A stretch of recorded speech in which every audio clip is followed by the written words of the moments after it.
Pro Wrestling Summit. You already know what it is. Knowledge. Tatum.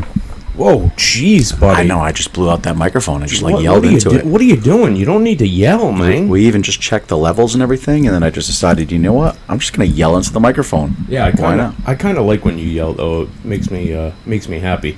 Anyway, so what we're going to do today is we're going to review the All In show. I think that it's probably about time that we do that. In some other wrestling news before we get to that, Netflix announced today that the Vince McMahon documentary is coming out. Ooh. It's called Mr. McMahon. They released the poster for it, and it's him as a puppet master.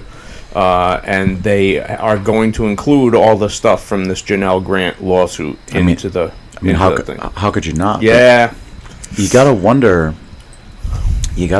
how that's going to impact the relationship between Netflix and the WWE now that they have the contract. The WWE doesn't want that stuff on Netflix. I mean, I would imagine not. Right. And why would they intentionally sabotage what could possibly be their own numbers? Again, this is a conversation for somebody who's above my pay grade. Yeah, no kidding. Yeah, absolutely. You know what I mean? Like, Nick Khan should be the one answering those questions, or the guy who runs Netflix, or the woman. I don't know if it's a man or a woman that runs Netflix, but I mean, I think that it's pretty wild that they're going to put out this documentary when Raw is about to go to Netflix. It's just kind of crazy. That's something to me that you put out if, like, the deal fell through. Yeah, it's kind of like a jaboli. Exactly. To the company, but very strange. It seems that they're going to go through with that. I mean, I'm going to watch it. Oh yeah, no, absolutely, 110%. I'm really interested to see how badly that they're gonna fuck up the story of Vince McMahon. Mm-hmm. Mm-hmm. Because let's face facts, some of the documentaries they do are completely fucking false. Yep. The Aaron Hernandez documentary, completely false. Like, I can't. It's just wild to me. A lot of their true crime stuff is wishy-washy. I mean, it's. I don't know. Listen, it's entertainment purposes. Yeah, it's entertainment purposes. It's not unlike pro wrestling where you have to look at everything as a work until you know that it's not a work. Yep. That's how you have to look at it. Yep. So, so that's happening. Swerve signed a brand new contract right before All In. Huge money, apparently, and it has locked him up until 2028 or after that. So that's a big score for AEW, man. I mean, I know that he has been Swerve has already done the WWE thing and was not he didn't really appreciate how he was treated, and I kind of understand that because he is a top star in the business, and I don't think that he was used in the most proper and fitting way. But, that's just me. I'm a guy who's sitting on his couch. I'm not, again, high-level decisions. I'm not. He has also, made his grievances known about the WWE. So the fact that door's probably pretty close to him right now. Smart. Lock yourself up with a really good contract, 4 years. At the end of it, to work a couple of times a month. Yeah, at the end of it, who knows what you're gonna do? I'm pretty okay with that. I gotta say, I'm pretty okay with that. And then what was the other thing that I had that I was gonna bring up? I can't remember right now. Oh well, if I can bring one up. Oh please. Psycho said. Oh yeah. Terrible news. Yeah. Terrible news. It's even a bigger sting that like a month ago he was saying, "Man, I really hope that I get put in the Hall of Fame next year." No, it's not Sting. You got it wrong. No. It's Psycho Sid. You're saying the Sting. Okay, got it. I legitimately thought I messed up there for a second, and then I realized what you were doing. But yeah, no, it's a little bit of a blow that he himself kind of said, hey, I hope they put me in the hall next year. I don't know how much time I have left and all this.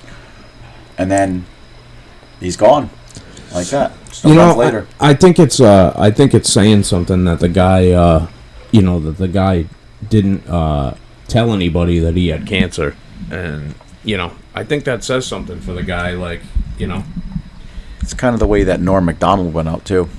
Didn't really tell anybody what was going on. Norm Macdonald's dead? Oh yeah, he died like last year. No way. Yeah. Oh man, I didn't even know that. See Yeah. that? See what happens when you don't fucking pay attention to anything but professional wrestling and football? But yeah, he was another one. He had like cancer and didn't really tell anybody. And Chadwick Boseman too, right? The guy from Black Panther? Yeah, it was more well known that he had cancer though. Yeah. Jeez, man. Fucking crazy. Crazy shit. See, here one day, gone the next. Mm-hmm. It's just, it happens that fast. So, you've seen some highlights of All In. I've watched the entire 5-hour pay-per-view. It's a lot of time to spend. Well, I mean, there was also like a 2.5-hour pre-show as well, which I also watched. Right off the top, I just want to say that I was incredibly impressed by the presentation style that AEW had on this show. It was really nice to see a packed house, 50K. It was not terrible.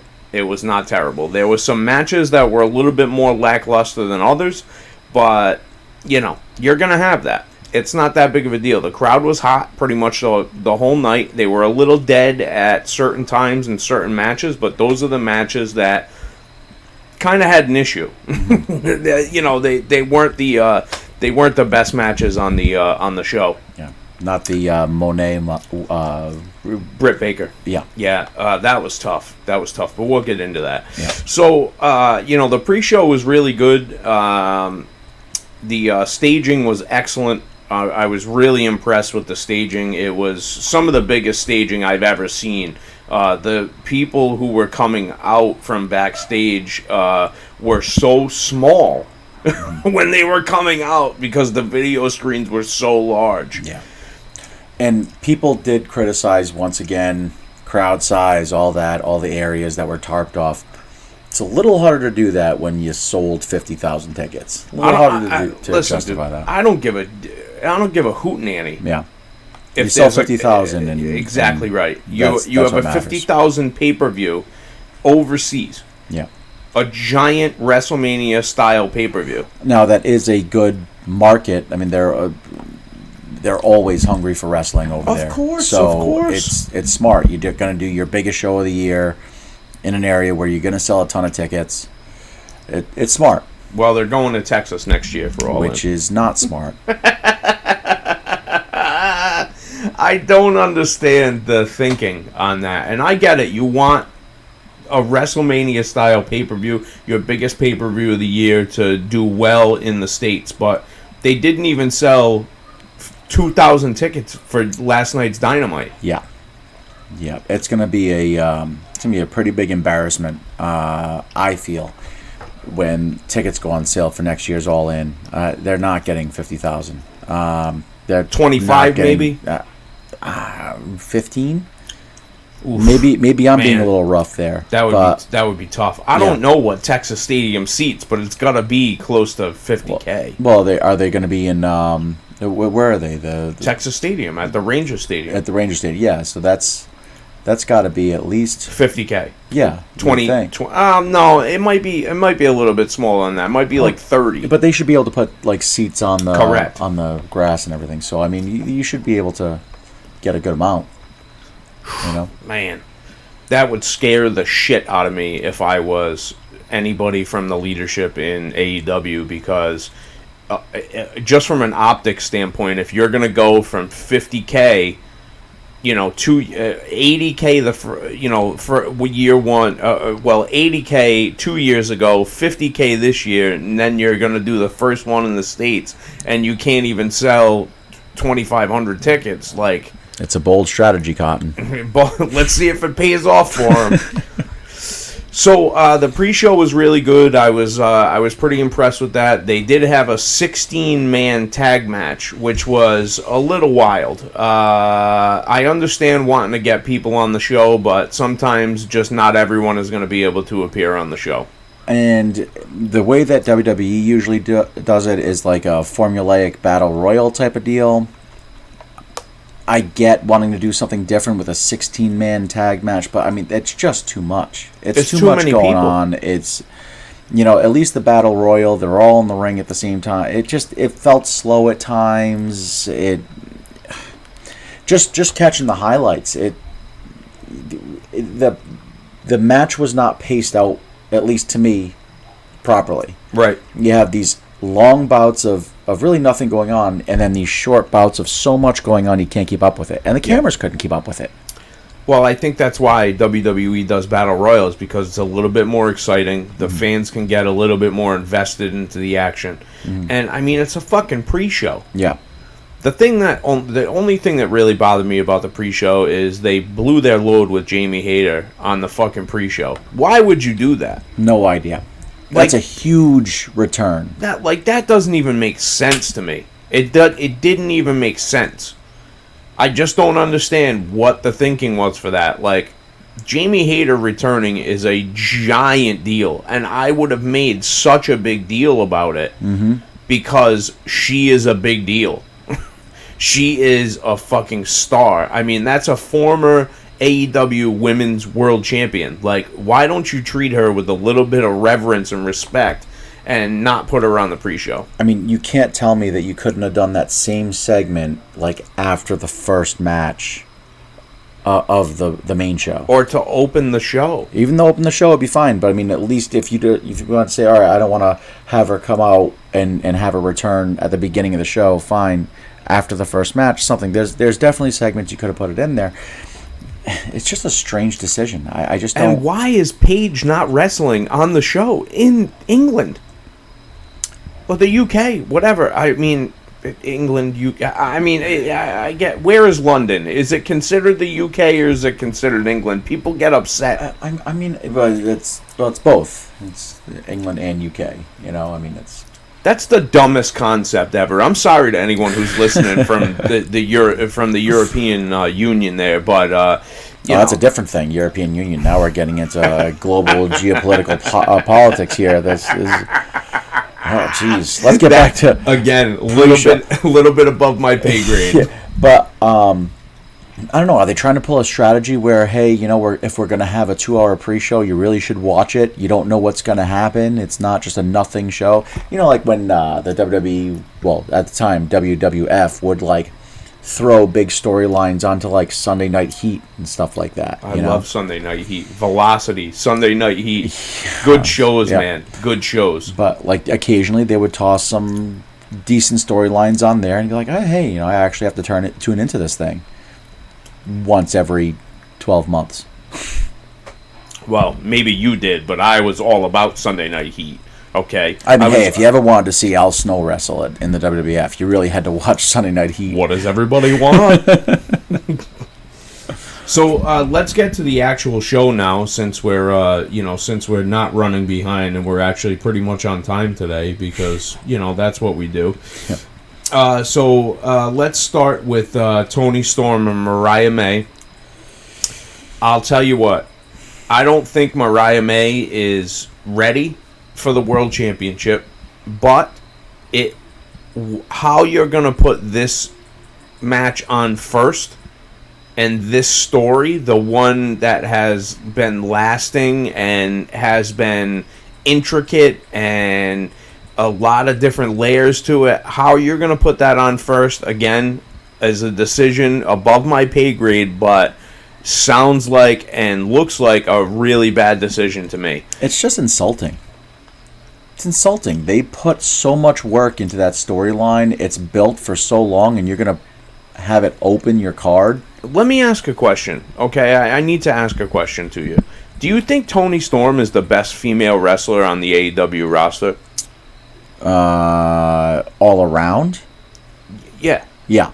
It's not even close. Not even close. It's not even close. I mean, if you're going to talk about just the mechanics of wrestling, then that's different. Right. But she's doing character work at the same time while maintaining an incredible wrestling ability. I mean, she's probably, character-wise, the best female talent in wrestling right now. I'm gonna say something pretty bold right here. I'm gonna say something pretty bold because I think it needs to be said. But I think Toni Storm is probably the best female wrestler, and this gimmick is probably the best female gimmick that there's ever been. That is a bold statement. That is a bold statement. And listen, we all know how much I love female wrestling. Yeah. I absolutely love it. I think it's great. It's different. It hits a different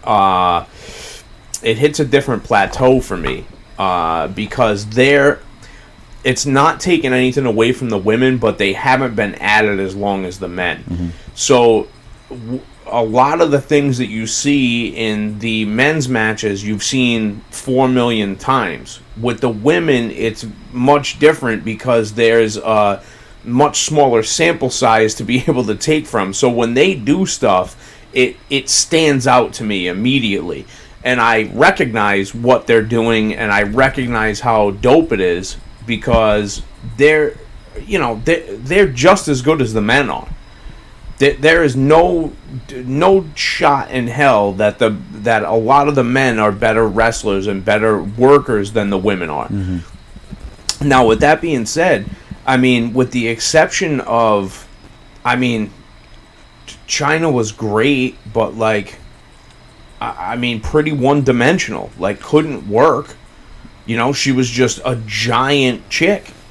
I mean, Trish Stratus had Mickey James angle, but and Mickey James' character is pretty good. But I mean, this is definitely an elevated. It's elevated work rate. It really is. It hits a different. She has hit a different level with this character because she is completely bought into it, mm-hmm. and everything that she does. I was watching with Jay Razor. I had him over. We were watching the pay-per-view. Boom. We're watching the match, and I said, look at how she sells up to the camera. Look, everything that she does is with a facial expression, and she's selling up to the camera. Yeah. There are very few men who understand the intricacies like that. To sell up to the hard cam, to sell up to find the camera, to make sure that you're putting on a performance. It's not just a match. It's a whole fucking performance. And plus, whoever thought of the idea of doing the black and white screen is brilliant. It is brilliant stuff. You can't beat it. And listen, Mariah May is a perfect foil for her. I mean, perfect. She looks like Toni Storm a little bit. Mm-hmm. Not really. She looks like her a little bit. But I just don't know if putting the belt on Mariah May at this juncture, I mean, yes, you have to take it off of Toni sometime, and who else would take it off of Toni? So, at least it was a storyline that was long-lasting, it went a very good distance, and it doesn't seem to be over. Mm. They can always they can always go back and continue to revisit this storyline with them. Now, I'm not saying that Mariah May can't go and work with other people. I'm not saying Toni Storm can't go work with other people, but they've definitely not left the door open for much room for interpretation. They're gonna work each other. Yeah, and that's fine. I just don't know if I would have taken it off Toni Storm. I know she has to lose it sometime, but I mean, really, let's just the character works, the story works, her whole presence works. I don't know how well she's gonna do chasing again. It's kind of the opposite of a Dusty Rhodes. Dusty Rhodes is always great on the chase. But, I mean, Toni Storm kind of needs that title around her. She's going to turn kind of into a little bit of a broken gimmick, I'm going to assume. Which is horrifying to think of, because you don't want to break that gimmick. Right. That gimmick is where it's at. What she's going to get mad and turn back into regular Tony Storm, like, I really hope that she doesn't do that, because that would be a travesty of justice. It really would. It would be a complete travesty if she did that, if she decided that she's going to turn back into an older version, a new version of Tony Storm without this whole gimmick surrounding it, because the gimmick is so on point and she buys into it. Yep. That's one thing that you don't see a lot of women wrestlers doing, is buying into the gimmick. Yeah. Like, Tiffany Stratton stands out to me because she buys into the... You can tell that she has bought into the gimmick. This is just me turned up. Those are usually the best gimmicks that you can do, unless you have somebody who's really talented, who can just play any gimmick. It doesn't matter what the gimmick is. They just understand wrestling. Right. They just understand the business. So, I don't think that Mariah May is a bad wrestler or anything. I just don't know if she really needs a championship to go wrestle with Mina Shirakawa. Right. Because it seems like that's the next step that she's going, but there's still meat on the bone with this Tony Storm thing. So I'm very curious to see what they're going to do. I also don't see why they have to just jump from opponent to opponent. Whatever happened to just, hey, you know what, rematch clause, we're going to keep the storyline going. Why do we have to go immediately to next opponent? I don't understand where that trend happened. Yeah, it's a very odd trend too. It is really, really strange. And this is not just an AEW thing. WWE's been doing it too. Yeah. Yeah. Which I don't really understand. It seems Roman never got his rematch. I mean, just what happened there? Every single time. Damian Priest never got his rematch. I mean, we just move on to new opponents. Well, I can see the Damian Priest thing because Judgment Day, Finn fucked him.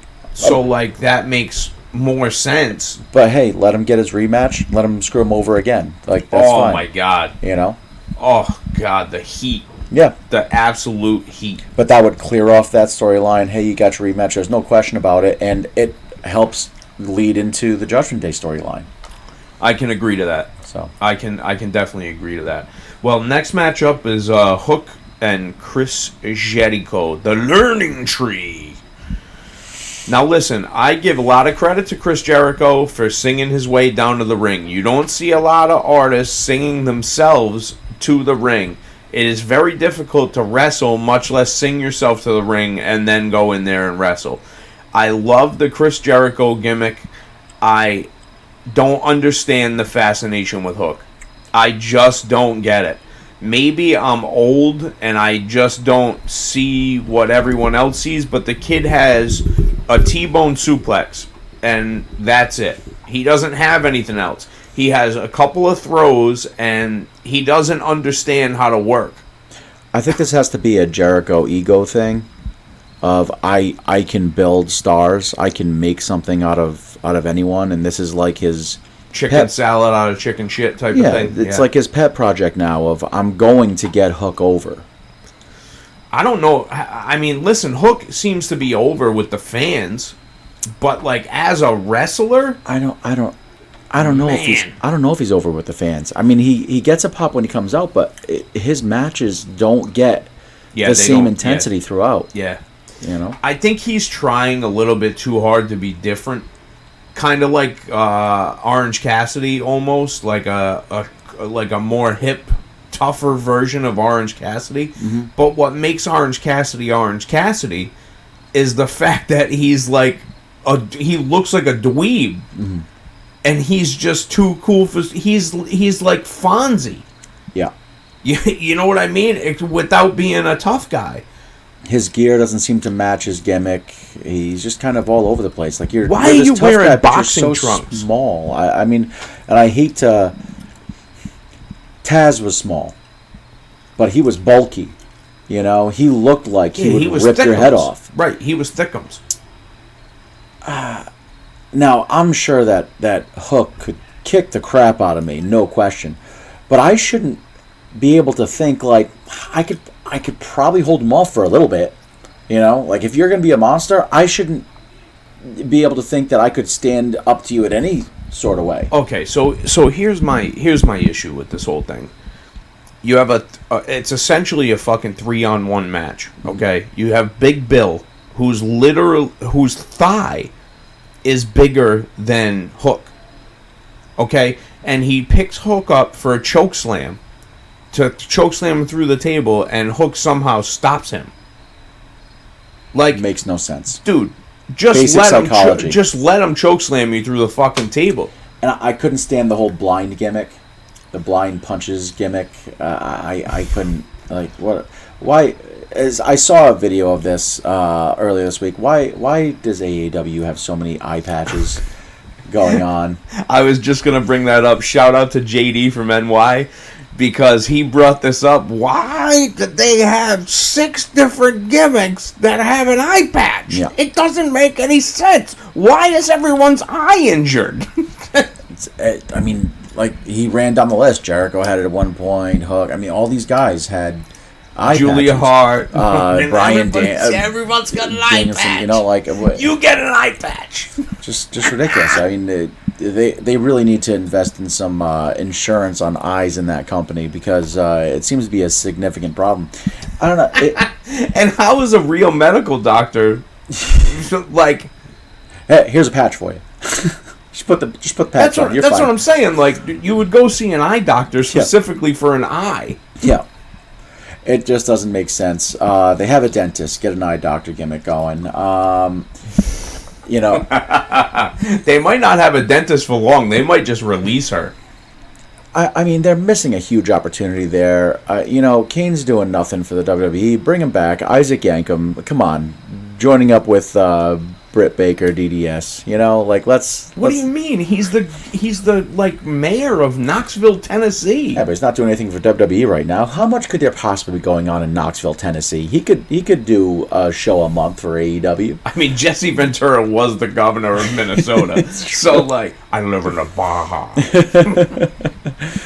Yeah. I can't do a good Jesse Ventura impression, but it was a rough match. It was kind of unnecessary. Stop doing Hook Jericho. Nobody cares about the FTW championship. And cricket balls? Why use cricket balls of all things? Oh, hey, we're in London. Ha ha ha. Cricket. And a cricket bat. And Hey, again, Jericho is like 2 to 3 times the size of Hook. Yeah. I'm like, what is going on here, dude? Why is he throwing him all over the ring with these T-bone suplexes? Oh, that's right. It's the only move that he knows how to do. Yep. It seems a little bizarre considering that he's been there this entire time, and your dad is Taz. Who's another wrestler that really only has 1 or 2 moves they do all match? Hulk Hogan. Hulk Hogan. I was going to go with Brock Lesnar. But there's a difference between Brock Lesnar, Hulk Hogan, and Hook. Well, yeah, Brock Lesnar is like, it looks like he ate Hook multiple times. Yeah, 3 or 4 hooks. He's 3 or 4 hooks. But like ate 3 or 4 hooks for breakfast. Was still hungry. Had to have a mid-morning snack. Yikes. Yeah, there is a big difference. A huge difference, actually. And Brock knows how to sell. There is the vast difference, and so does Hogan. Yeah, Hogan knows how to sell. Hook has no idea how to sell. I really feel like, you know, all of Hook's matches are called beforehand. He's not calling anything in the ring, and he's getting lost. There's just so many times in his matches where he just seems like he's getting lost. He seems lackadaisical. Like, not just... Like, it seems like he would be that way in real life. Like, just very lackadaisical. Like, all right, man, yeah, okay, cool. Like, yeah, we'll do that. And it's like, where's the intensity, bro? Like, just a little bit. Just give me a little bit of fire. Do you need fire, though, if you can just get your dad's old championship? I don't know, my dad wasn't a wrestler. Just saying, like, that's basically. Dude, if what my we have. dad was Taz and I had and I got a nepotism hire, not saying that that's what it is, but that's exactly what it is. Yeah. I would make the most of my opportunity, dude. I would be working with everybody I possibly could to try to get as good as I possibly can. I just can't. I can't think of a wrestler that I've seen being given such a push just to have not really one redeemable match. Yeah, I can't even think of a match that he was like, good in. That I would say, hey, check out that Hook match. Mm-hmm. There were sporadic times where I was like, you know what, this dude's like not terrible. Yeah, he's okay. Like that's not great for that kind of push that he's been getting. Yeah, man, like it's just bad, and like the psychology is not good.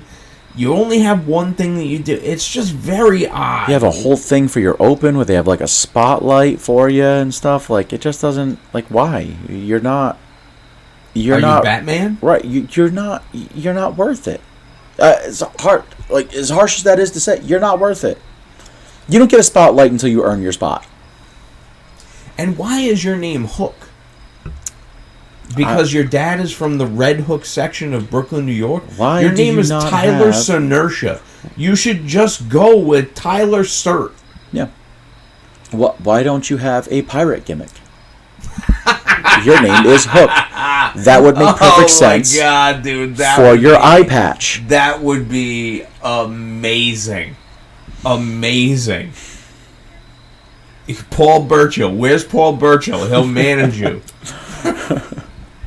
Anyway, so let's go on to the next thing now that we've poo-pooed all over Hook and sorry to do it again. And but listen, I like Jericho. Yeah, I honestly do. I think this is Jericho's best gimmick that he's ever done. It's his best gimmick till his next one. You gotta say something for the guy being able to fucking reinvent himself the way that he has been able to reinvent himself, though. Mm-hmm. Like, it is very difficult to completely change your gimmick over and over. I do it over and over again. I mean, and I hate to bring up Kane again, but it wasn't really a gimmick change, but just look what happened from when Kane had the mask on till when he cut it back a little bit to then taking the mask off to then being corporate Kane. It was never the same. But Jericho keeps getting pop after pop after pop with every new gimmick that he does. Even if it doesn't land at first, he sticks with it and he gets it over. It's amazing. It's because he's given the time. Mm-hmm. He's given the time to be able to get it over. Somebody's not saying to him when it doesn't work in the first 2 shows, like, hey, you got to think about switching your gimmick back here. Like, this isn't working. Mm-hmm. Well, you got to let it breathe. Let me cook, bro, and we'll see what's what, come 3 months from now or 6 months from now. But it doesn't take that long for him to get over. This whole learning tree, hi guys, like that stuff is brilliant. And Brian Keith is hysterical with him. Big Bill, the Redwood, is hysterical with him. So, like, I like the whole thing. Mm-hmm. I like the whole presentation. I like the whole thing. And then he's going to get in the ring with guys like a guy like Hook and, like, try to make him look better than what he is. Mm-hmm. But the guy doesn't even want to help himself. Yep. I just don't understand. Anyway, let's go on to the Young Bucks versus FTR versus the Acclaimed. I don't understand. I just don't understand. I don't understand. I'm going to keep saying it over and over again. What is the fascination with the fucking Young Bucks? The Young Bucks have not been relevant in my eyes since, like, the Cody and Kenny, the Bullet Club stuff that they were doing when AEW first started. Like, that was the last time that they were really relevant. They come out in Beatles jackets like Sgt. Pepper and the Lonely Hearts Club. I dig the mustaches because, for some reason, mustaches get heat. Mm-hmm. I don't understand it. Why does a mustache always get heat? It's pretty, a mustache can be a good look. Like, it's a good look on some people. It's hard to pull off a mustache. Wow. It's hard. I mean, no one likes me in a mustache. They say I look like a creeper, but that's fine. I mean, I don't. That's why I don't rock a mustache. I have a full beard, and that's how it's supposed to go. Mm. But it's really unfortunate to me that the Young Bucks, clearly have a stranglehold on these tag team titles when you have a team like FTR who's obviously very capable.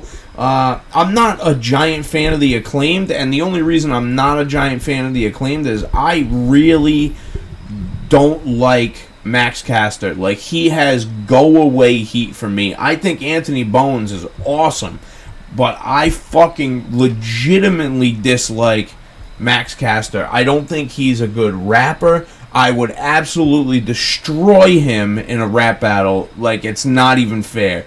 And believe me, bro, you want to do it? I got bars on deck waiting for you. I will smoke you like grass, bro. Oh, I can tell you that's not an unpopular opinion at this point, because I saw one review, I think it was Bleacher Report or something. They said somebody should just take the microphone away from Max Caster at this point. It's just diminishing returns. It seems like every single entrance they come out with, it's just bad. I thought this was the perfect opportunity to change it up, to get the titles on FTR without having or to even hurt. the Acclaimed. But I would be fine with that. But just to get them, but I don't want the Acclaimed. But this way, the Young Bucks don't have to take the fall, and they can drop the titles. You can get a story out of that. FTR holds the championships. It'd be a good moment. There was some cool spots in the match. Yeah. So great. if you like some cool spots, great.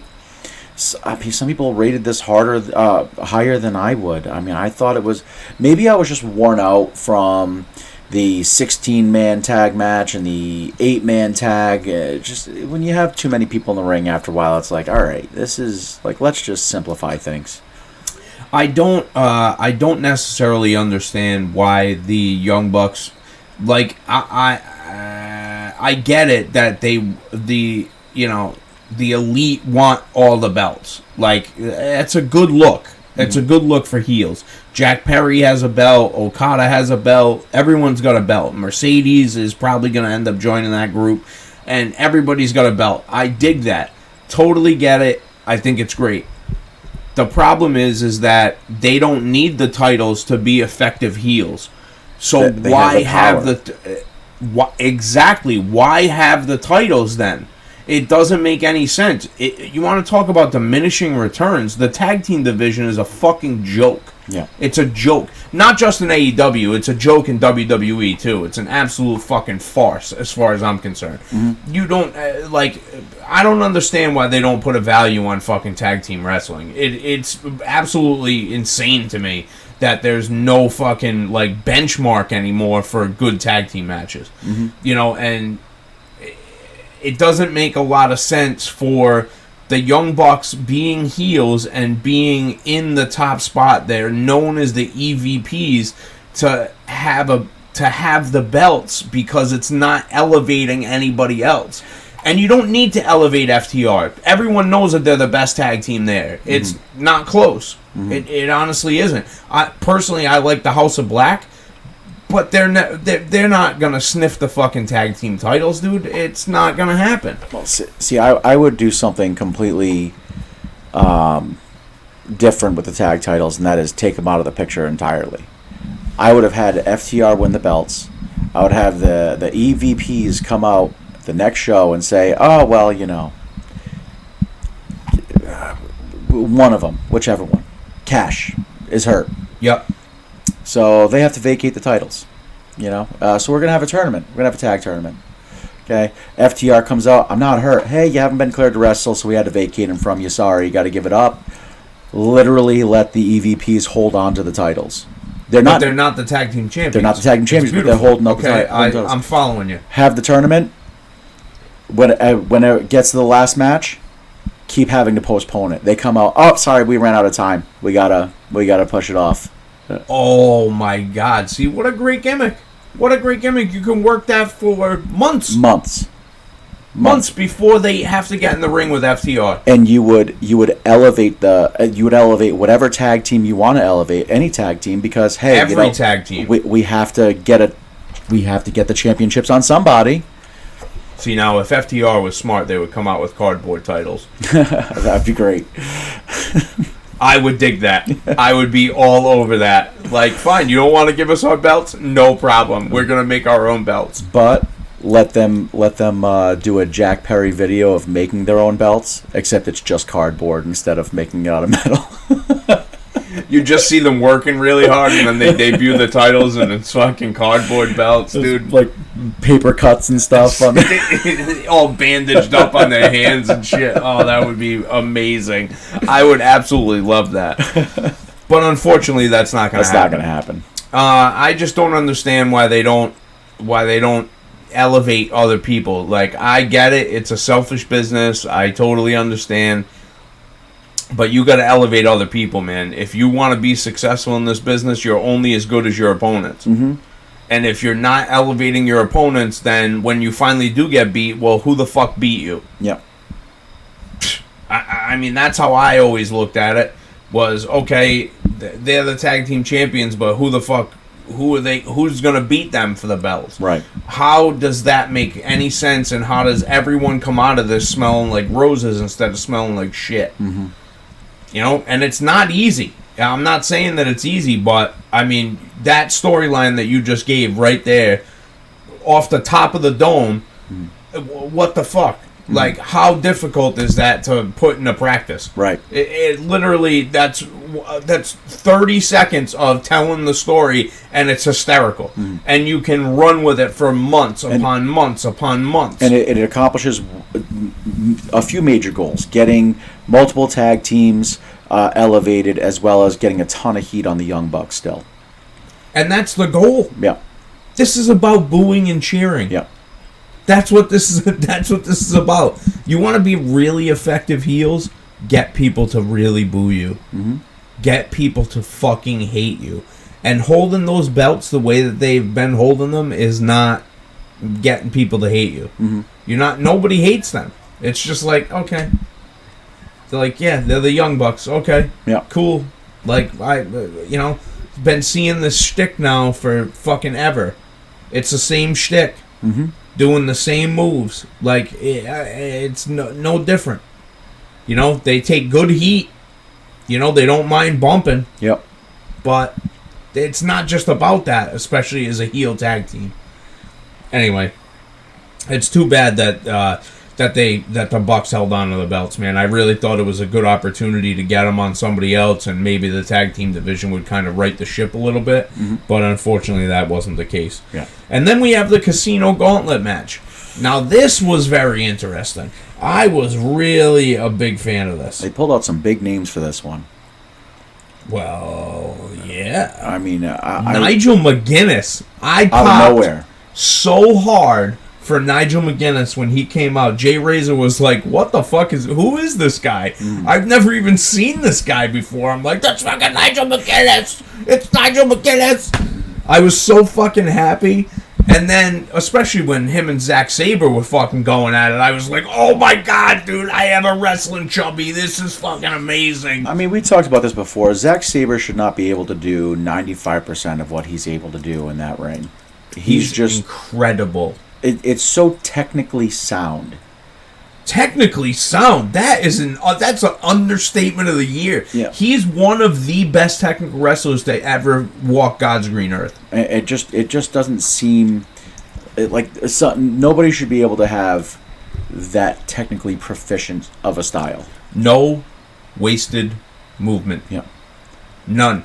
You pick him up, he is trying to find a limb to grab on you and choke you or fucking stretch you, and it's fucking amazing. Breaking your fingers, whatever it is. Whatever it is, yep. Does not matter. And, obviously Ricochet, I mean, that's a big deal, bro. That's a big deal. You can tell just from that Casino Gauntlet match how well he's gonna fit in with those guys. He is their type of guy. Just as an aside here, I don't like how whiny he got on social media after that. Oh, he was whining on social media. I'm not a social media person. I don't know nothing about it. Someone said like, oh hey, I love Ricochet, but I don't watch AEW, so I'll just catch highlights. And he was like, well, why would you just watch highlights instead of a full match? Like, sure, you don't want to watch wrestler soap. Why not watch a full match? Why are you just watching highlights? Like, really? You're going to... Like, they're literally saying they love watching you, so they're going to go out of their way to watch highlights of your match, and you're going to complain that they're not going to watch, like, a 10-minute match of yours? And also, what are you going to miss from Ricochet match? I mean, especially if Cool it's, bumps? Yeah, I mean, if it's a highlight, but if it's a highlight reel, you're gonna basically see everything in the match anyway. And I'm not besmirching the guy's name or nothing. I mean, I think Ricochet is a fine wrestler. Yeah, but I just think I don't like when people get whiny with the general public. it's like the that. fucking fans, dude. Exactly. The fans are the ones who fucking pay for your T-shirts. Have you ever seen somebody wearing a Ricochet T-shirt? Nope. I ain't never seen nobody wearing a Ricochet T-shirt. Never once. So I think that it's cool that he signed a big deal with AEW, and like he's he parlayed his lack of booking and success in WWE into a lucrative contract.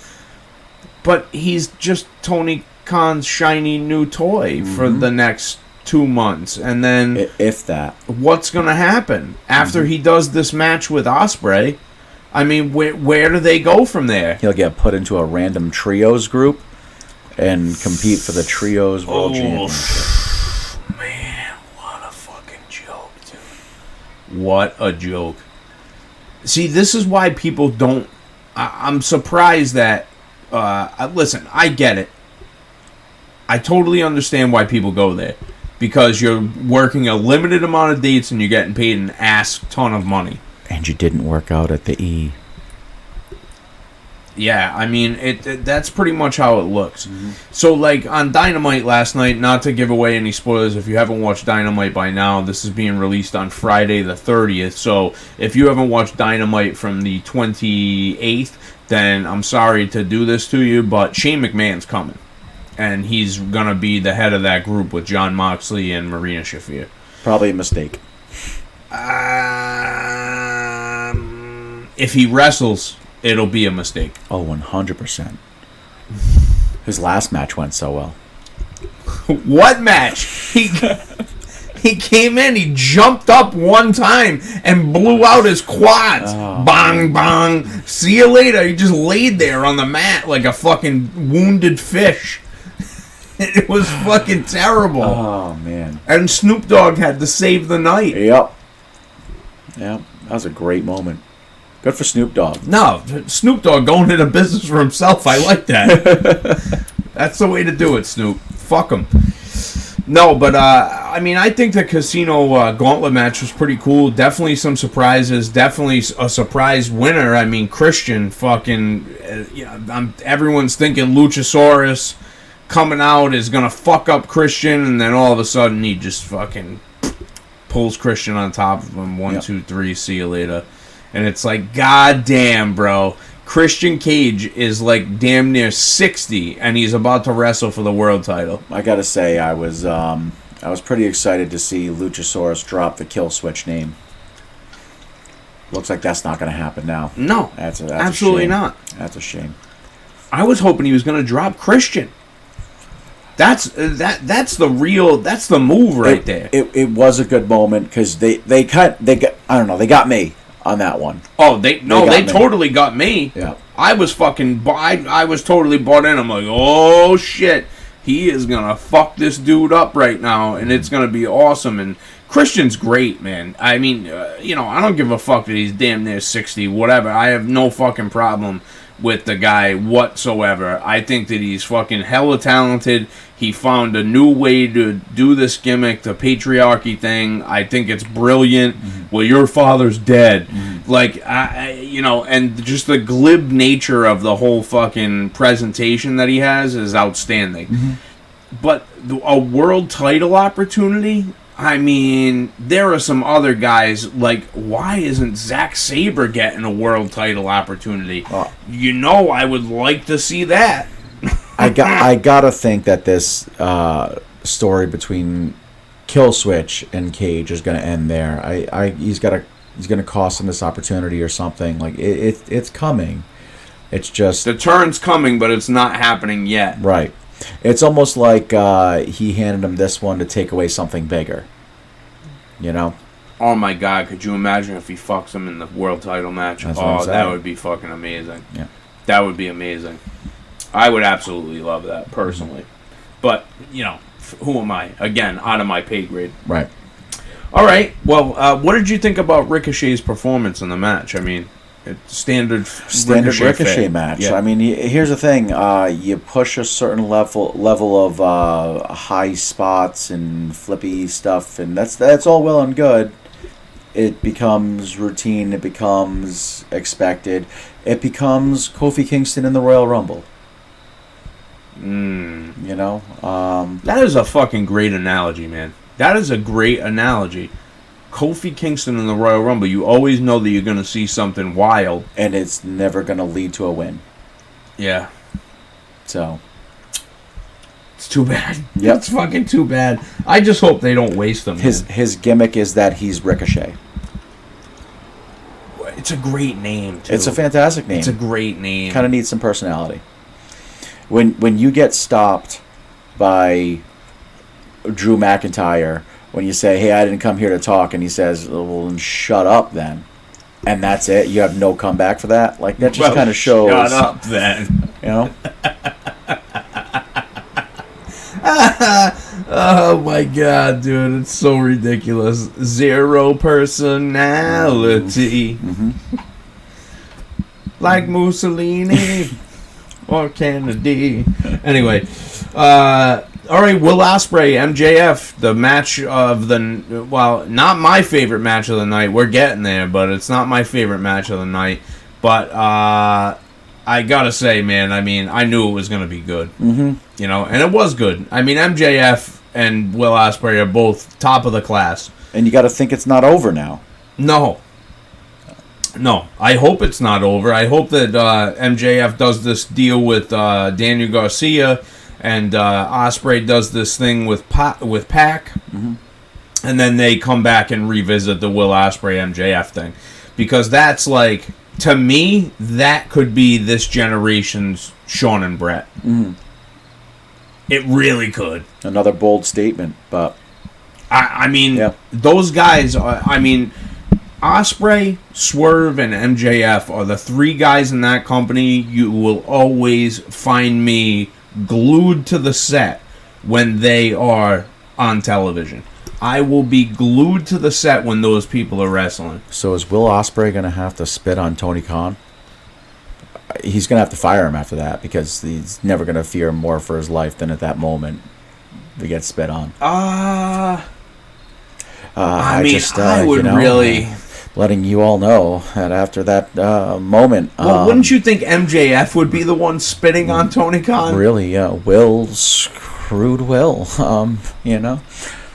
I could totally see them redoing that storyline. Now that you say it, dude, I could totally see them, like, redoing that storyline. They wouldn't. They won't. They wouldn't? They won't. They're not smart enough to do that. Man. I mean, MJF has already gone on TV and called Tony Khan a fucking mark. Like, hire Brian Hebner. Oh my God, Earl's son. What a screw job. Oh my God, that would be amazing. But, I mean, good match. It was a really good match. Daniel Garcia thing was cool. I don't know if I needed it. I thought he was going to WWE for sure. For sure, I thought I was going to see him on NXT. I feel like he's going to be better off in AEW, to be honest with you. He's something that could be something in AEW. I don't think he would make it very far in WWE. Well, he's like 180 pounds. Yeah. So, I mean, I get that it's an era of the smaller wrestler, but, like, when you have Randy Orton, who's, you know, a legitimate 6'5", and legitimately close to 300 pounds. It's because of all the Nutella, he says. That's how he bulked up, the Nutella. Uh-huh. What about that TRT? I mean, I'm not trying to besmirch the guy, but, you know, I mean, he didn't look like that in his 20s. Yeah, no, he did not. He's not fat. I mean, he has said that he is a lot bigger than he was when he was younger. A lot bigger? Yeah, bro. He's definitely a lot bigger. Yeah. He looks like a man who has reinvented his body. He's like an Adonis. So are we going to see another new championship? What do you mean? another like change in the championship. It's not going to be the All American title anymore. No, they already changed it. They changed it at the end of the match. He got the continental, the international title back. Oh, did I miss that? Yeah, you missed it. Oh God, I was too. But you know what? I get burnt out. It's a long It's show. like 5 hours, Yeah. bro. I get burnt out. Even watching highlights, you get burnt out. Imagine how I felt. Well, I mean, listen. You try just watching highlights of those tag team ladder matches and 6-man tags and 16-man tags. Oh, so what the fuck is up with the small ladders to start the match, dude? They had like mini ladders. I was like, what the fuck is going on with this tag team fucking 6-way? And then Pac, who's not even in the Blackpool Combat Club, wins the 6-man tag titles, the trios titles, with 2 members of the Blackpool Combat Club. I was so confused. It doesn't make any sense. Whatever, dude. Who the fuck knows? Again, outside my pay grade. Now, to go from Ospreay MJF to the next match, what a letdown. I mean, a letdown is probably... Listen, I'm going to come right out and say this. I love women's wrestling. I fucking hate Mercedes Moné. I hate her even more than I hate Max Caster. I just despise her as a wrestler, like her attitude towards fans. Like, I legitimately do not like her whatsoever. And it really seems like that same level translates to the crowd, because the crowd just died during this match. And it's not because of Britt. Which is just horrible. The match had some things that Britt did not do correctly. She's gonna have some rust. She seems like she was sandbagging a little bit. Again, probably rust. And I get it. Injured. Had some serious health complications. Like, I totally understand. But Mercedes, there's no redeeming qualities about her as far as I'm concerned. She's not an effective heel. She's literally Sasha Banks. She has changed nothing in her presentation from WWE. Nobody cares about her. Nobody cares. You want to know why? Because there's actually women on that roster who can actually go. Yep. And get it done. She was in the match with one of them. Another one came back during the pre-show. I mean, this is the issue, bro. This is the issue. And now you're going to put her on second from the main. Like, why would you do that to yourself? Why? Because she has control over her. I would have opened the show with that if I was Tony Khan. Maybe the pre-show. Ooh. No, I wouldn't have put it on the pre-show. I would make people pay for Sasha because I'm paying her so much fucking money. Yeah, no kidding. So, I mean, I would definitely put it on the show, but I would have opened the card with that, and I would have put Mariah and Tony in this spot second from the main. Mm-hmm. That's what I would have done. And, I mean, again, above my pay grade, but, 2 and 2 makes 4. So, but the match itself was the drizzling shits. It was bad. I mean, bad.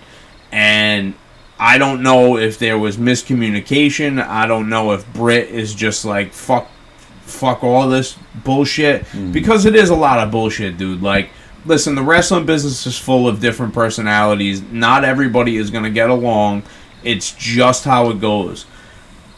But you can't allow what happens backstage to affect what happens in the ring. Mm-hmm. Because it's completely separate. Those two things should not interact with each other. You shouldn't be hot about something backstage and it affects the quality of your match. Mm-hmm. I don't give a fuck who you are. Don't care who you are. It should never, ever, ever come to that. And again, maybe it was rust on Britt's part. She looked like she was sandbagging a little bit, timing a little bit off. But I hate even saying sandbagging. I hate saying that about somebody because she said it about Thunder Rosa. So it's like, man, like, talk about sticking your foot in your mouth. Yeah. Like, it's just really tough, man. It's really tough, and I like Britt a lot. I think Britt is really talented. She cuts a good promo, believable. The whole DMD thing is really good. The glove, there's a lot that I like about her presentation. I hate Mercedes so much that no matter who she wrestles, I'm like, I don't even want to watch this fucking match. I don't even want to watch it because of her. Mm-hmm. Because I just dislike her as a talent so much. I don't think that she has any talent anymore. That's what we call go away heat. Go away heat. That is a great analogy for it. It is go away heat. Mm-hmm. With Max Caster, it's a little bit different. I just dislike him. Mm-hmm. I think his ring work is what it is. It's okay. It's not. He's not fucking William Regal. You can get through a match with him. Yeah. I can watch a match with him and Bowens and be like, okay, mm-hmm. They put on a fucking good little show right here. Mm-hmm. Totally fine. With Mercedes, I can't do that. I'm like, dude, you're calling yourself Mercedes Moné. You have this stupid song where it chants CEO over and over and over again. It's the most droning fucking thing. You can't hit your finish proper on anybody. You do your little Sasha Banks stripper dance. It's so stupid. Yeah. It's dumb. You have not changed anything about your presentation in between the two companies. It's weird. You just changed your name because you had to. I don't know, man. I don't dig it. I just don't dig it at all. I don't think that it's I don't dig her. I think the other thing that affects it was all of the hype of her coming to AEW and the amount of money that she's getting and all that stuff. Creative control, all this other fucking bullshit. You just haven't really earned that. That's the issue. You're getting something that you haven't earned. So it's frustrating. I just wish that people could really take her at face value, because that's what they should take her as. When you're treating fans the way that she treats fans, it's really bad. Mm-hmm. You shouldn't be treating fans that way. And I get it. I get that you want to have privacy, but when you're in public, you are guaranteed no right to privacy. Mm-hmm. People are going to want to come up to you and talk to you and get your autograph, and that's what you sign up for when you become a star. When you're in the fucking Star Wars, when you do the Mandalorian and you're fucking in WWE or AEW, you're a big star. Mm-hmm. People are gonna want your fucking autograph, and fans are gonna come up to you and want to be around you because you're involved in the shit that they're interested in. And for her to disparage the fans because they take an interest in her is the most fucking nauseating and aggravating fucking thing to me. It just pisses me off, because you can't imagine the people who would kill to be in a position like that. Mm-hmm. And she takes it, I'm so bothered by these people. It's fuck you, man. Yeah. Fuck you. That is the worst fucking type of attitude to have when you're a star. Yeah. It makes me not want to watch anything that she does. I mean, I don't watch Star Wars anyway. I've never even seen The Mandalorian, but she brings it up all the time, so I know that she's in it. She had 4 scenes and 3 seasons of it. Oh, congratulations. Yeah. Big star. Huge Giant star. Huge. Giant. Anyway, now let's get to the match, my favorite match of the night. Oh, I thought I was going to be alone in that one. My favorite match of the night, by far. 12 minutes, cut and clear.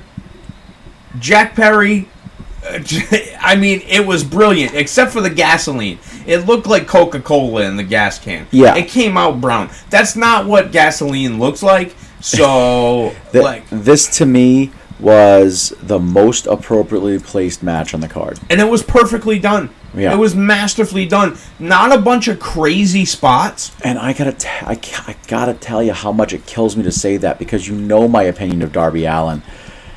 But this was different. It was engaging. It had huge pop moments with Sting coming back. Yep. And it ended the right way. Yep. And Jack Perry, God, if we could go back months and the amount of shit that I talked about you, Jack Perry, Yeah, you just apologize to him. Just do it, man. Say that you're sorry. I am sorry. I gave you credit for making your own championship last week and this week. I mean, it's masterfully done. You know, I don't even care that CM Punk choked you out. It doesn't even bother me anymore. Dude, the pouring out of the glass with the smug fucking look on his face, I was like, oh my god, dude, this is crazy. The crowd singing out Cry Me a River, like, I mean... It's really good, bro. It's really good. Now, don't get me wrong, I still think that he's a pussy. I don't get it twisted. Like, you're totally a pussy. But as a wrestler, you got it, bro. Yeah. You got it. You got it. You got it. You have something here, and you better hold on to it for all your life, because what you're able to do is you're able to generate reaction, and people would kill to generate a reaction like he's getting. Mm-hmm. And all because he's a smug little prick. Yep. And it's brilliant. And he plays into it. Oh my god, he leans right into it. Yeah. The scapegoat thing, the pouring of the glass with that look on his face with that little smirk, like, oh my god. And CM Punk is probably sitting at home throwing Larry across the room going, what did I ever do to deserve this empty-headed fuck Jack Perry to go into business for himself on live television? I'm telling you, you know, I remember when he first tore up his AEW contract and he brought out the scapegoat gimmick. I was like, look at this fucking guy thinking he's important. What the hell's the matter with him? And look what it's turned into. Great for him. Now, I know that you're not a giant fan of Darby Allin, and it's because of the crazy shit that he does, and it makes very little sense to you. I have a special kind of feeling for Darby Allin, and I especially have it after that match. And I can tell you exactly why I have it after that match, because he did the right thing. He put Jack Perry over. He did it in Darby's way. You know, that's the way that he wants to conduct himself and go about his business. That's fine. But there was nothing too wild and fucking crazy in the match where I was like, what the fuck is this guy? Like, there was no crazy, stupid bumps, like... No jumping through plate glass. Yeah, like, you know, broken glass. You can say, you know, that's fine. But even, like, his presentation where he had thumbtacks glued to his face in the opposite way, and he was headbutting Jack Perry, I was like, this is fucking brilliant, dude. This guy he's brilliant. And it's definitely a sadomasochist type of thing where he feels that his pain gets him cheers, and it does. Mm-hmm. But it's more than that. Mm-hmm. And I think that's what Moxley was saying during his promo from Wednesday night was, I understand Jack Perry, but we're not the same. Mm-hmm. You know, we're the same, but we're not the same type of thing. So I'm very interested to see where that goes, but I can tell you under no uncertain terms that it was definitely the best match of the night. Yeah. And that says a lot because the main event was fucking Swerve and Danielson. It was almost my favorite match of the night. And then it ended. I mean, what were they going to do, bro? They're not going to, you know... you retire Brian You go out Danielson. on your back. Yeah, you go out on your back. I get it. I get it. I just can't. It was such a great match. Not fully technically sound, but I mean, as close as you could get to it. Well, it was more about the character work because he was playing up to the kids and his kids in the crowd and his wife who looked so disinterested. She couldn't have been more disinterested to be there. Well, it's not about her, so that's why she was disinterested. Yikes! But when your twin sister has to get engaged at WrestleMania to put herself over, there's it kind of shows what that family dynamic is like. Oh, and she just had to call the cops on her husband for a DV charge. He just got arrested for domestic violence. Oh no, I feel so bad for her.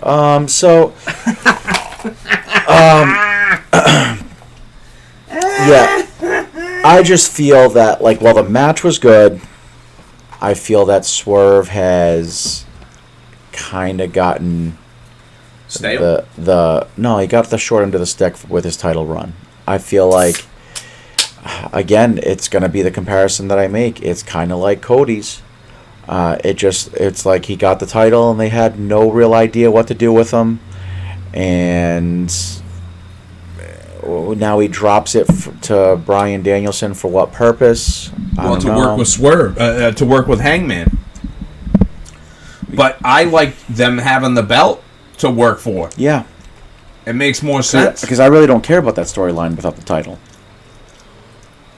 Well, it's like a revenge storyline at this point. Like, he's trying to get revenge on Swerve, and Swerve's trying to get revenge on him now for costing him the fucking belt. But, I mean, I even like the finish with Hangman coming out and, like, not physically getting involved. And I think that's another problem with me, is that I figured for that match there was no real need for any sort of interference or anything. Yeah. Especially when there's so much of it throughout the night. It just doesn't seem purposeful. And it feels like they did it so that Swerve wouldn't go for the title again. Like, he's going to focus on Page. On Hangman. And I just don't like that. I feel like Swerve could have been a really good champion if they had done something with him. So who beats Danielson now for the belt to get him to retire? It's got to be it would be a stupid move just to have him drop it real quick, which is why they're probably going to do that. I don't know. I mean, he's doing the storyline with Jack Perry. I mean, that's what happened. That's what they closed the show with on Dynamite. But I don't see Jack Perry going for that championship yet. He already has the TNT title. Why would he fucking go for the world title too? Right. I mean, this doesn't make sense. I mean, listen. What a fucking move that would be if he was able to fucking cash that in for fucking, and get the world title. That would be incredible. And I just gave him so much praise and everything, but he's not ready for that world title. No, he is perfect in his role that he's in. That TNT title is perfect for him. And losing to Danielson does nothing for his character right now. He's not going to lose anything by that. By losing to Danielson? Yeah. I think he loses a little bit of mystique. Really? Yeah, I think it hurts him a little bit. What if they do a schmaz finish? Oh, that's fine. Yeah, but he can't just cleanly lose to Danielson. I think that they probably do a schmaz finish where the whole elite get involved, and the EVPs get involved, and Okada, and maybe Danielson works Okada. That'd be interesting. Which would be dope. I would watch that. Yeah. What about Takeshita coming back? I mean, that would be an interesting matchup for Danielson, but I don't know if they're going to put the main title on a guy who can't speak English. Well, that's the problem, is who are they going to put the title on? You can't revert to Ospreay or MJF. You can't have him go up against Mox. That doesn't make sense. Well, they were saying Darby. They were saying that Darby's going to get an extended run with the world title, but it looks like Moxley and Darby are going to be wrestling. So I'd rather see it on Orange Cassidy than Darby. I mean, that would be. I would. You know what, dude? I might be into that. I might be into Orange Cassidy. They're going to put it on Dustin Rhodes. They might. He's going to be the world champion. He's a 6-man champion, tag team champion. Bring back Samoa Joe. Ooh, there's another guy, dude, who's going to be coming back soon. Maybe he'll have a little run with it and go through former opponents of his while he's holding on to that championship. Kind of. They're going to bring in John Cena. He is coming back for a year. Well, he said he was going to retire once he lost the belt. I mean, that was the big takeaway of the whole thing was, I'm going to retire once I lose the belt, but I'm going to fight everybody. Oh, great. So he's going to have it for 5 years. They're not going to let him retire. Oh, my God, bro. What a fucking move that would be. I need neck surgery, 5-year champion. I have a 10-year plan. Oh, man. I just don't know where they go with the belt.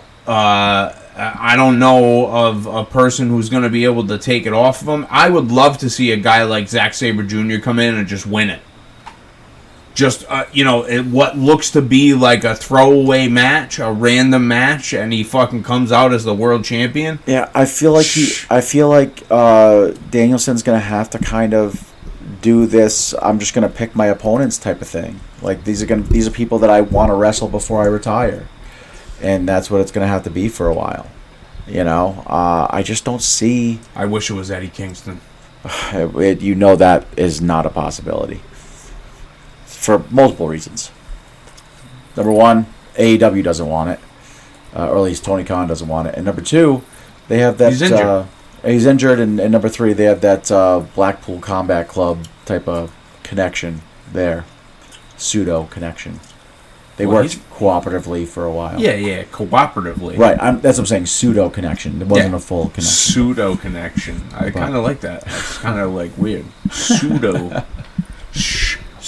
It's always weird how they spell that too. Pseudo. Yeah, Pseudo. Yeah. Whoa, Jesus. Yeah. Okay, you fucking dictionary boy. Chill the fuck out. That's why we call you knowledge, motherfucker, because you know what the fuck is the deal.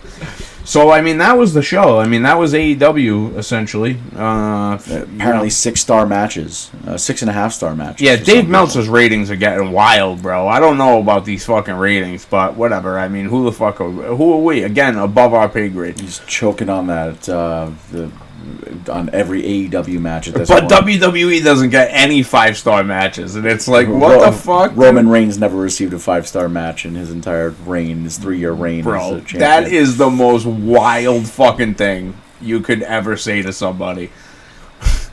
We're going to give 6-star matches out, but we're not going to give Roman Reigns a 5-star. It seems a little bit fucking strange to me. Yeah. Why stop at 6? Give them 10 matches. Give them 10 stars. Well, they went up to 7. FTR I know has gotten a 7-star match. So which is stupid to me. How do you break your own rating system like that? It just doesn't make sense. Whatever. It is what it is. It's totally fine. Who cares? So Orange Cassidy's going to win the world title, is what you're saying? That's not what I'm saying. I'm saying okay. I said I would rather see it on Orange Cassidy than on Darby Allin. That's how low of an opinion I have of Darby Allin. What about if Swerve just wins it back? I think that maybe down the line. After this thing with Paige? Are they going to wait that long? How long is Bryan Danielson going to have it? Well, the next pay-per-view is in it's in 2 weeks. I don't think this thing with Hangman is going to be done. Yeah, they're doing the cage match. Yeah, but I don't think that's going to be the end of it. You think that they're going to keep on? I think they're going to keep on trucking with it? Yeah. Yeah. Interesting. Especially if they see some money with it, then they're going to keep it going. They're going to milk it for all it's worth. Well, they have some shows coming up in Washington where Swerve is from, Darby's from, and Danielson is from. So I'm wondering what they're going to do. Oh, my God, bro. Because then Danielson doesn't need to get pinned. That would be a terrible way to go out. He needs to get pinned. I think he needs to get pinned. If he's retiring, he needs to get pinned. Well, because that's the guy. If there's anybody who's gonna go out on their back, it's gonna be him. Yeah. Because he understands that's what you do, man. You just put people over and you fucking on your way out and see you the fuck later. It may sting to hear, but you need to go out on your back. Why do you keep bringing up Sting, bro? Because he didn't. Yeah, but he's 80. Yeah, he's also had 5 different retirement matches, so it's fine. You're never truly retired in pro wrestling. Isn't that the truth? Ric Flair's going to win the championship. That's it. Ric Flair's final match. He's going to come in. He's going to beat Bryan Danielson clean. Bro, I'm okay with that. No, I'm in. I'm in for the Nature And then Boy. we finally get that final match between Ric Flair and Sting. Well, because then he's a 17-time world champion at that point. So Cena's definitely not going to break that record. Absolutely not. Don't gas me up, bro. I'm fucking. You know what? I'm gonna fucking call Rick right now. I'm gonna get on the horn with him. I'm gonna say, Rick, man, start training. Let's go.